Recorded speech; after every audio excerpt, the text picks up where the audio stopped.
اسماعیل چند مہینوں کے ہوئے، شیر خوار بچے تھے، دودھ پیتے بچے تھے۔ میرے اللہ نے ابراہیم علیہ السلام کو حکم دیا، ابراہیم اپنی بیوی ہاجرہ اور شیر خوار بچے اسماعیل کو مکہ کی سنگلاخ وادی کے اندر چھوڑ دو۔ حضرت ابراہیم علیہ السلام نے ہاجرہ کو لیا، اسماعیل کو لیا، مکہ کی سنگلاخ وادی کے اندر پہنچے، جہاں پہ غیر ذی زرع عند بیتک المحرم، سبزہ نام کی کوئی چیز نہیں تھی، جہاں پہ انسان بھی نہیں تھے، جانور بھی نظر نہیں آتے تھے، صرف اللہ کا گھر بیت اللہ نظر آتا تھا۔ حضرت ابراہیم علیہ السلام نے بیوی کو چھوڑا، بچے کو چھوڑا، واپس جانے لگے تو ہاجرہ کہنے لگی، ابراہیم کس کے حوالے کر کے جا رہے ہو؟ یہاں تو کوئی انسان کی ذات نظر نہیں آتی، سبزہ پانی کا نام و نشان نہیں ہے۔ ابراہیم نے زبان سے جواب نہیں دیا، آسمان کی طرف ہاتھ کی انگلی سے اشارہ کیا۔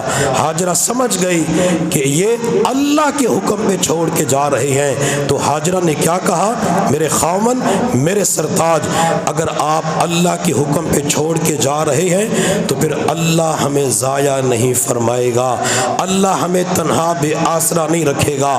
آج بھی خاوند، والد، بھائی جب گھر سے نکل رہے ہوتے ہیں تو کیا کہتے ہیں، بیٹی اللہ تمہاری حفاظت کرے گا، بیوی سے کیا کہتے ہیں، اللہ تمہاری حفاظت کرے گا۔ اگر خواتین کے اندر ہاجرہ جیسا یقین پیدا ہو جائے، اللہ تعالیٰ کبھی بھی انہیں خواب سے نہیں ڈرائیں گے۔ ہاجرہ جیسا یقین پیدا ہو جائے تو وہ اندھیرے سے نہیں ڈریں گی۔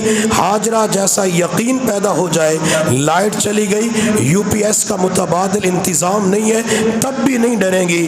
ہاجرہ جیسا یقین پیدا ہو جائے، اللہ خاوند کی عدم موجودگی میں، اللہ والد اور بیٹے بھائی کی عدم موجودگی میں گھر کی مستورات کو انشاءاللہ سکون عطا فرمائیں گے۔ حضرت ابراہیم علیہ السلام چلے گئے، ماں کے پاس جو کھانے پینے کا سامان تھا وہ ختم ہو گیا، ماں کی چھاتی دودھ سے خشک ہو چکی تھی، ماں کی چھاتی میں دودھ کے قطرہ بھی نہیں رہا، بچہ پیاس کی شدت کی وجہ سے تڑپ رہا تھا۔ ماں نے دائیں بائیں نظر دوڑائی، ماں کو پانی نظر نہ آیا، بچہ پیاس کی شدت میں تڑپنا شروع کر دیتا ہے، بچہ بے قرار ہو گیا۔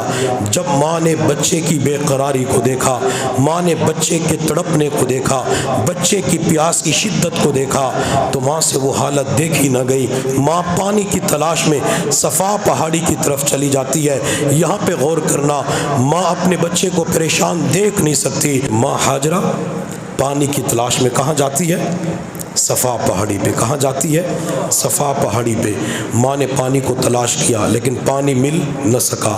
ماں صفا پہاڑی سے مروہ پہاڑی کی طرف جاتی ہے، ماں دوڑتے ہوئے جاتی ہے، ماں پہاڑی پہ پہنچی، پانی تلاش کیا، ماں کو پانی مل نہ سکا، ماں وہاں سے صفا کی طرف پھر دوڑتے ہوئے آتی ہے، ماں نے پانی تلاش کیا، پانی مل نہ سکا، ماں صفا سے مروہ پھر دوڑتے ہوئے جاتی ہے، 7 چکر 2 پہاڑیوں کے درمیان لگائے۔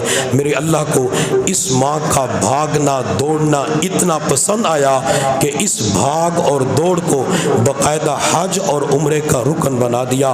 قیامت تک کے لیے اللہ نے بتلا دیا، جو بھی بیت اللہ کے پاس پہنچے گا اسے دوڑنا پڑے گا۔ اگر وہ نبی ہے، نبی کو بھی دوڑنا پڑے گا، صحابی ہے اسے بھی دوڑنا پڑے گا، غوث قطب ابدال ہے اسے بھی دوڑنا پڑے گا، ولی مجاہد حافظ قاری شہید ہے اسے بھی دوڑنا پڑے گا، ملازم کسان تاجر ہے اسے بھی دوڑنا پڑے گا، جوان بوڑھا بچہ ہے اس کو بھی دوڑنا پڑے گا، گداگر بادشاہ ہے اس کو بھی دوڑنا پڑے گا، پڑھا لکھا ان پڑھ ہے اس کو بھی دوڑنا پڑے گا، امیر کو بھی دوڑنا پڑے گا، وزیر کو بھی دوڑنا پڑے گا، مشیر کو بھی دوڑنا پڑے گا، بڑے سطح کے لوگوں کو بھی دوڑنا پڑے گا، سیاسیوں کو بھی دوڑنا پڑے گا، یہاں پہ فوجی کو بھی دوڑنا پڑے گا، پولیس والے کو بھی دوڑنا پڑے گا، ہر بندے کو دوڑ لگانی ہوگی۔ اللہ اگر کوئی بندہ صفا پہاڑی کے پاس پہنچ کر ماں ہاجرہ کی یادوں کو تازہ نہ کرے، دوڑ نہ لگائے، کیا اس کا حج قبول نہیں ہوگا، عمرہ قبول نہیں ہوگا؟ میرا اللہ فرماتا ہے جو ہاجرہ کی یادوں کو تازہ نہیں کرے گا، نہ تو اس کا حج قبول ہے نہ عمرہ قبول ہے۔